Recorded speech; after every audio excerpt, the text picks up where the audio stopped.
त्या संघ गप्पा मारायच्या व्यावसायिक जेवला का झोपला का ते चालूच आहे तमाशा, तो नाही व्यावसायिक गप्पा.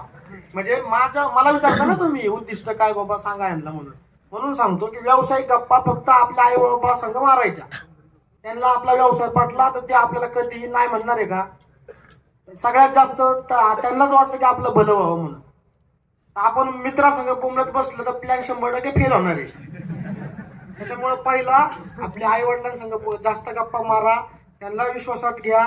दुसरी गोष्ट तीच आपलं सगळं आहे, 100 बातम्या बघायच्या आणि शिक्षणासोबत थोडा थोडा काहीतरी व्यवसाय करायच्या मागे लागा. मी जसा कोंबडीचा गुणाकार केला तसा अनेक गोष्टींचा गुणाकार आहे. शेळ्यांचा आहे, बकऱ्यांचा आहे, गायांचा आहे, घोड्यांचा आहे, डुकरांचा आहे, कशाचा नाही. आणि प्रत्येक गोष्ट विकणारा तयार झाला की सगळी गोष्ट विकू शकतो. त्याच्यामुळे व्यवसाय थोडंसं पाडा, व्यवसाय आपल्याला टिकवणार आहे.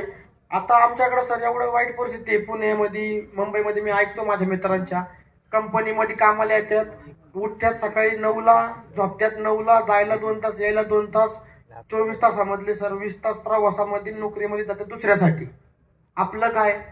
आणि तो हा गुणाकार सर ह्या वर्षी फेल होईल, पुढच्या वर्षी फेल होईल, पण तिसऱ्या वर्षी तरी तो चमकणार आहे. आणि एकदा गुणाकार सर चमकला तर आयुष्यभर कशाची कमी पडणार नाही. हे व्यवसायाची ताकद आहे. आणि पगार काय 10 पटीने 2 पटीने वाढतोय वर्षाला, बरोबर ना? आणि शेवटी ते दुसऱ्याच्या अंडरमध्ये आपलं आयुष्य अर्पण केलं आपण. त्याच्यामुळे थोडंसं व्यवसायामध्ये थोडंसं परा.